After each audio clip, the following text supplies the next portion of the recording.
आज का हमारा टॉपिक है कि मेडिकल बिलिंग के इंटरव्यू में कौन कौन से क्वेश्चन पूछे जा सकते हैं। अगर आपका एक्सपीरियंस 1 साल से लेके 5 साल तक के दरमियान का है तो आपको इन सारे क्वेश्चन के आंसर आने चाहिए जो हम अभी डिस्कस करेंगे। सबसे पहले आपसे जो क्वेश्चन पूछा जा सकता है वो है मेडिकल बिलिंग की डेफिनेशन। मेडिकल बिलिंग की एक सिंपल डेफिनेशन है जो कि ये है, medical billing is a process of reimbursement of medical bill. लेकिन एक गूगल वाली डेफिनेशन भी है जो कम्प्रिहेंसिव किस्म की है, बेस्ट है कि आप ये वाली याद रखें कि medical billing is a process of submitting medical claims to the insurance company and to the patient in order to get reimbursement for the service provided by health care provider. तो ये गूगल की definition आप याद रख लें तो best है। अच्छा जी, नेक्स्ट जो है आपको मेडिकल टर्मिनोलॉजीज का पता होना चाहिए।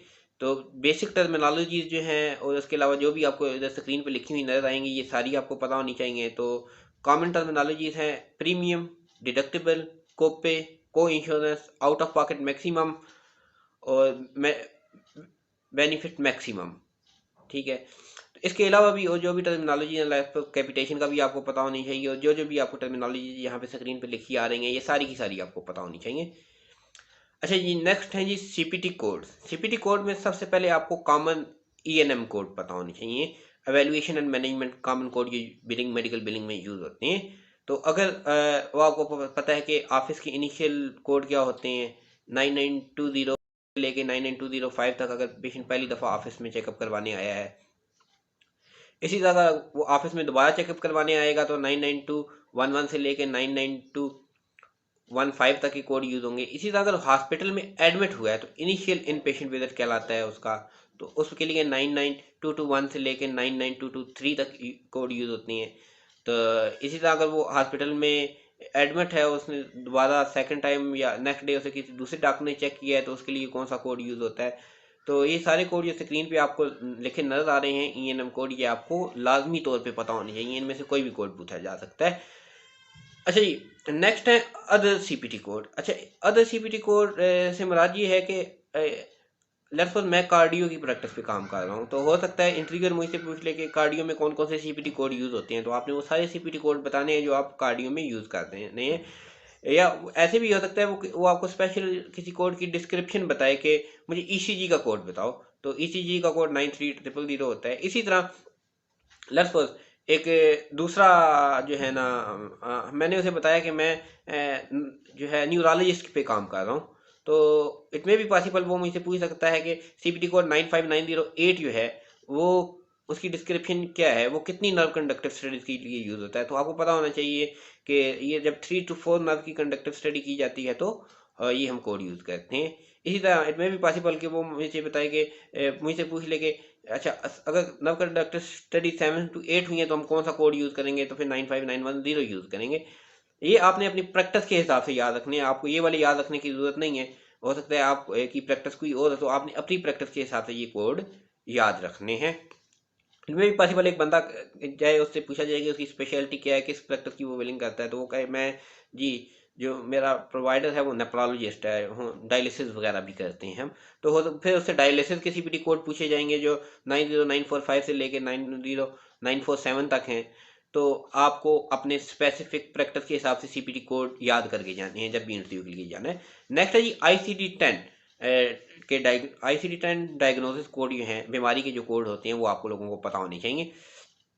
फॉर एग्जांपल मैंने बताया कि मेरे जो है प्रैक्टिस पे जो है कार्डियो की प्रैक्टिस है, तो वो पूछेगा कार्डियो के कोड क्या होते हैं, या इसमें भी पॉसिबल वो कह दे कि अच्छा कार्डियो की प्रैक्टिस है, मुझे चेस्ट पेन का डायग्नोसिस कोड तो बताओ। तो चेस्ट पेन का डायग्नोसिस कोड मैं उसे बताऊंगा कि R07.9 होता है। इसी तरह में पॉसिबल हो कि अच्छा हाइपरटेंशन का कोड क्या है, तो मैं उसे बताऊंगा I10 हाइपरटेंशन क्या है। मैंने अगर उसे ये कहा हुआ है कि यार मेरे पास हमारे डॉक्टर के पास कोरोना के मरीज आते हैं, तो वो हो सकता है कोरोना का डायग्नोसिस कोड पूछ ले। इसके अलावा जो भी डायग्नोसिस कोड आपकी प्रैक्टिस पे यूज होते हैं 10 से 12 डायग्नोसिस कोड आपने लाजमी तौर पे याद करके जाने हैं, ताकि जब आपसे डायग्नोसिस कोड आपसे पूछे जाए तो आपको पता होने चाहिए। अच्छा, नेक्स्ट है जी place of service. Place of service code basically service जिस जगह पे प्रोवाइड की जाती है उसका कोड भी बिल के ऊपर लग के जाता है। अगर ऑफिस में सर्विस प्रोवाइड की गई है तो उसका कोड लग के जाता है, अगर हॉस्पिटल के इन पेशेंट डिपार्टमेंट में है, इमरजेंसी में है, तो उसका अलग कोड जाता है।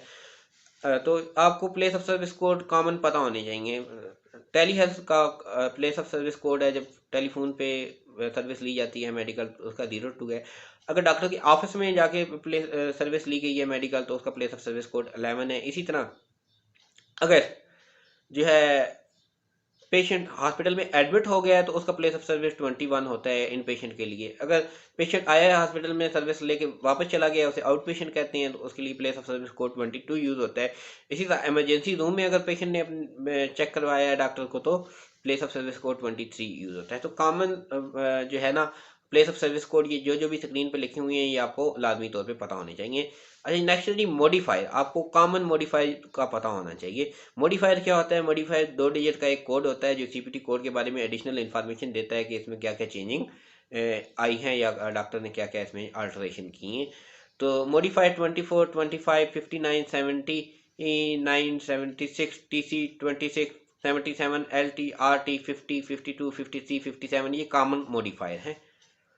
अच्छा, तो अगर मैं इनकी डिटेल में चला गया तो एक एक मॉडिफायर को डिटेल में बताते हुए हमें तकरीबन जो है ना 10 से 15 मिनट चाहिए, तो हमारी वीडियो बहुत लंबी हो जाएगी। तो इसके लिए मैंने हर टॉपिक के लिए जितने भी क्वेश्चन हैं इनमें से हर टॉपिक की अगर आप डिटेल जानना चाहते हैं, तो आप प्ले लिस्ट में जाके उस टॉपिक की डिस्क्रिप्शन देखें जिस वीडियो के साथ है, तो आप वो वीडियो देखें, आपको डिटेल मिल जाएगी। ठीक है, अगर वैसे ही आपको इनके आंसर पता है तो आपको डिटेल देखने की ज़रूरत नहीं है।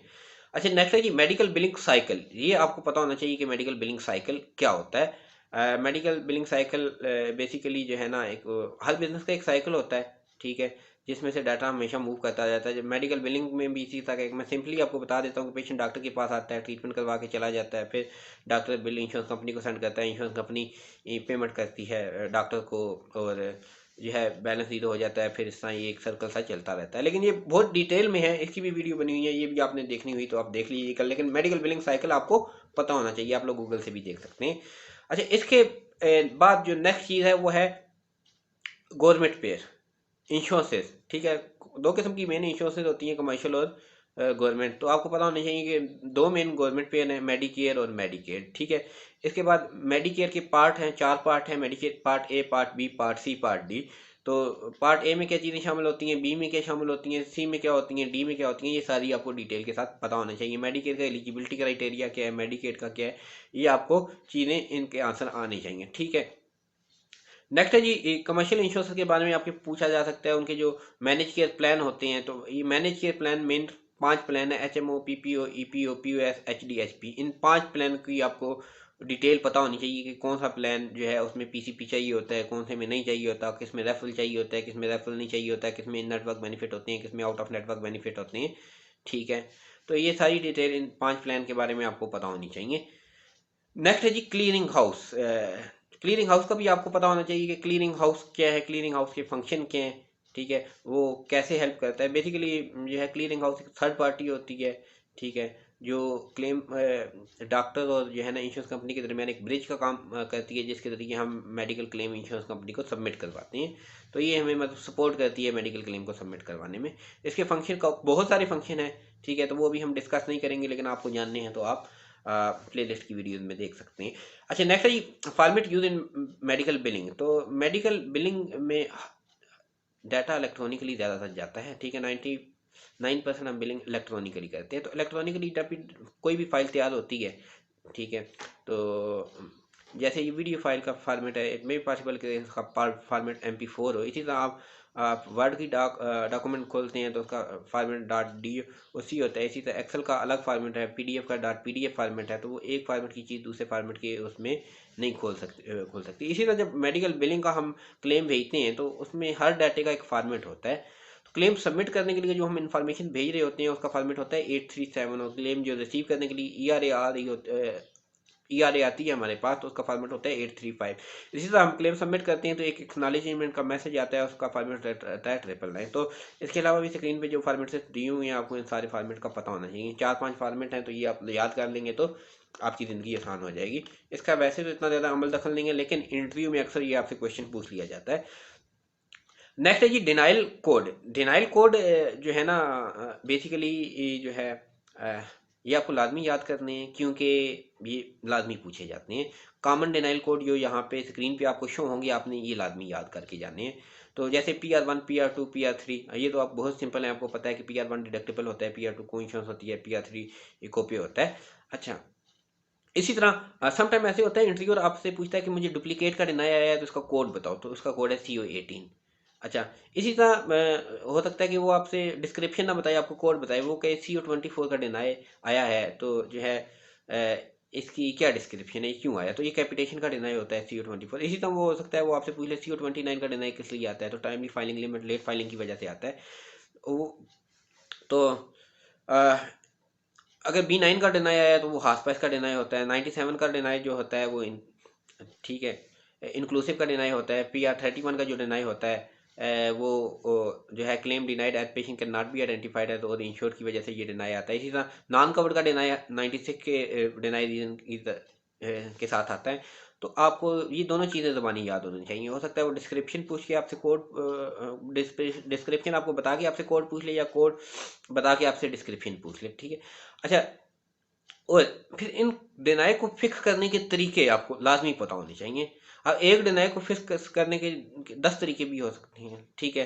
तो अब वो मैं हर डिनाई की डिस्कस नहीं करता, लेकिन हर डिनाई को फिक्स करने का तरीका है, वो आपको तरीका पता होना चाहिए। आपसे पूछा जा सकता है कि इस डिनाई को फिक्स करने का क्या तरीका है, तो वो आपको लाजमी पता होना चाहिए। नहीं पता तो आप डिटेल वीडियो मौजूद हैं वो देख सकते हैं। How to fix the denial, आप लाजमी बहुत ज़रूरी है। अच्छा, इसके बाद एब्रीवेशन जो यूज़ होती हैं, जैसे NPI क्या है, ठीक है, CPT stand for, ICD stand for, EFT stand for, ERA electronic remittance advice, HIPAA क्या है, ठीक है, NCCI एडिट्स क्या होते हैं, NCCI stand for, PCP stand for, ठीक है, तो प्राइमरी केयर प्रोवाइडर, ठीक है। ये सारे एब्रीवेशन जो है ना, जितने भी मेडिकल बिलिंग में यूज़ होते हैं, जो आपको स्क्रीन पे नजर आ रहे हैं, ये लाजमी पता होने चाहिए। आप यहाँ पे जो है ना पास करके चीज़ें यहाँ अपने पास नोट डाउन कर लें, क्योंकि इनमें से कुछ ना कुछ लाजमी पूछा जा सकता है। अच्छा, इसके अलावा आपको सम कोडिंग अंडरस्टैंडिंग होनी चाहिए कि NCCI एडिट्स क्या होते हैं, national correct coding initiative edits क्या हैं, ठीक है, MU edits mutually unlikely edits क्या हैं, ठीक है, एड ऑन कोड्स क्या होते हैं, ठीक है, ये एड ऑन कोड चेक करनी हो तो कैसे चेक करते हैं, NCCI एडिट्स चेक करनी हो तो कैसे चेक करते हैं, MU एडिट्स चेक करनी हो तो कैसे चेक करते हैं। तो ये आपको इनके मीनिंग भी पता होना चाहिए, इन्हें कैसे चेक किया जाता है ये लाजमी पता होना चाहिए, इसकी भी डिटेल वीडियो मौजूद है। अच्छा, इसके बाद आपको अंडरस्टैंडिंग ऑफ EOB की अंडरस्टैंडिंग होनी लाजमी है कि EOB के ऊपर कौन कौन सी इन्फॉर्मेशन मौजूद होती है, कौन कौन सी इन्फॉर्मेशन मौजूद नहीं होती।